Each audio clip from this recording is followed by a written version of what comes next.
Hi hello ನಮಸ್ತೆ friends.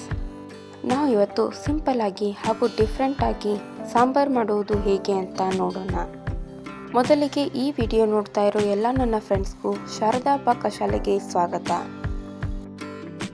ಬನ್ನಿ friends, ಈ ಸಾಂಬಾರು ಮಾಡಲು ಏನೇನು ಸಾಮಗ್ರಿಗಳು ಬೇಕು ಅಂತ ನೋಡೋಣ. ಜೀರಿಗೆ, ಸಾಸಿವೆ, ಕರಿಬೇವು, ಬೆಳ್ಳುಳ್ಳಿ, ಸಣ್ಣದಾಗಿ ಕಟ್ ಮಾಡಿಟ್ಟುಕೊಂಡಿರುವಂತಹ ಒಂದು ಮೀಡಿಯಂ ಸೈಜ್ ಈರುಳ್ಳಿ, ಎಣ್ಣೆ, ಉಪ್ಪು, ಮಸಾಲೆ ಖಾರ, ಅರಿಶಿನ ಹಾಗೂ ಸಾಂಬಾರ್ ಪೌಡರ್, 1 ಇಂಚು ಹಸಿ ಶುಂಠಿ, 2 ಟೇಬಲ್ ಸ್ಪೂನ್ ಬೆಲ್ಲ, 2 ಟೇಬಲ್ ಸ್ಪೂನ್ ಹುರಿಗಡಲೆ, ಟೊಮೆಟೊ, ಆಲೂಗಡ್ಡೆ, ಹಸಿ ಕೊಬ್ಬರಿ ಹಾಗೂ ಕೊತ್ತಂಬರಿ ಸೊಪ್ಪು. ಬನ್ನಿ ಫ್ರೆಂಡ್ಸ್, ಈಗ ಮಾಡುವ ವಿಧಾನವನ್ನು ನೋಡೋಣ. ಮೊದಲಿಗೆ 4 ಆಲೂಗಡ್ಡೆಗಳನ್ನು ಸಣ್ಣದಾಗಿ ಕಟ್ ಮಾಡಿ ನೀರಲ್ಲಿ ಹಾಕಿ ಇಟ್ಕೊಂಡಿದ್ದೀನಿ. ಆಲೂಗಡ್ಡೆ ಪೀಸ್ಗಳನ್ನು ಚೆನ್ನಾಗಿ ವಾಶ್ ಮಾಡ್ಕೊಳ್ಬೇಕು. 5 ರಿಂದ 6 ಮೀಡಿಯಂ ಸೈಜ್ ಟೊಮೆಟೊಗಳನ್ನು ಒಂದು ಬಾಣಲೆಗೆ ಎಣ್ಣೆ ಹಾಕಿ ಫ್ರೈ ಮಾಡ್ಕೊಳ್ಬೇಕು. 1 ತೆಂಗಿನಕಾಯಿಯ ಅರ್ಧದಷ್ಟು ಹಸಿ ಕೊಬ್ಬರಿಯನ್ನು ಸಣ್ಣದಾಗಿ ಪೀಸ್ ಮಾಡಿ ಮಿಕ್ಸಿ ಜಾರ್ಗೆ ಹಾಕಿ ಅದರ ಜೊತೆ ಕೊತ್ತಂಬರಿ ಸೊಪ್ಪು, ಅರ್ಧ ಟೇಬಲ್ ಸ್ಪೂನ್ ಜೀರಿಗೆ, 2 ಟೇಬಲ್ ಸ್ಪೂನ್ ಹುರಿಗಡಲೆ ಹಾಗೂ ಫ್ರೈ ಮಾಡಿಟ್ಟುಕೊಂಡಿರುವಂತಹ ಟೊಮೆಟೊವನ್ನು ಹಾಕಿ ನುಣ್ಣಗೆ ರುಬ್ಬಿಕೊಳ್ಬೇಕು. ನೋಡಿ, ಈ ರೀತಿಯಾಗಿ ನುಣ್ಣಗೆ ರುಬ್ಬಿಕೊಳ್ಬೇಕು. ಈಗ ಒಂದು ಪಾತ್ರೆಗೆ 4 ಟೇಬಲ್ ಸ್ಪೂನ್ ಎಣ್ಣೆ ಹಾಕಿ ಬಿಸಿ ಮಾಡಲು ಇಟ್ಕೊಳ್ಬೇಕು. ಎಣ್ಣೆ ಬಿಸಿಯಾದ ನಂತರ ಅರ್ಧ ಟೇಬಲ್ ಸ್ಪೂನ್ ಸಾಸಿವೆ, ಅರ್ಧ ಟೇಬಲ್ ಸ್ಪೂನ್ ಜೀರಿಗೆ ಹಾಕಿ ಫ್ರೈ ಮಾಡ್ಕೊಳ್ಬೇಕು.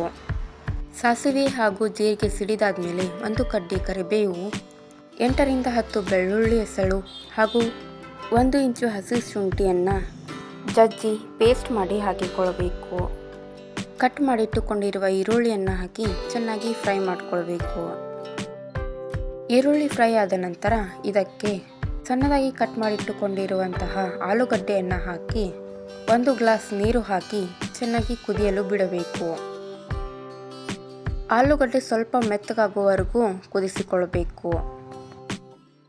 ನಂತರ ಇದಕ್ಕೆ 2 ಟೇಬಲ್ ಸ್ಪೂನ್ ಮಸಾಲೆ ಖಾರ, ಅರ್ಧ ಟೇಬಲ್ ಸ್ಪೂನ್ ಅರಿಶಿನ, ರುಚಿಗೆ ತಕ್ಕಷ್ಟು ಉಪ್ಪು,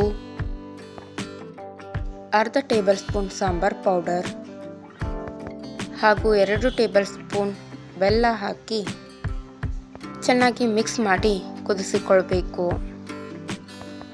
ಈಗ ಇದಕ್ಕೆ ರುಬ್ಬಿಟ್ಟುಕೊಂಡಿರುವಂತಹ ಮಸಾಲೆಯನ್ನು ಹಾಕಿ ಚೆನ್ನಾಗಿ ಮಿಕ್ಸ್ ಮಾಡಿಕೊಳ್ಬೇಕು.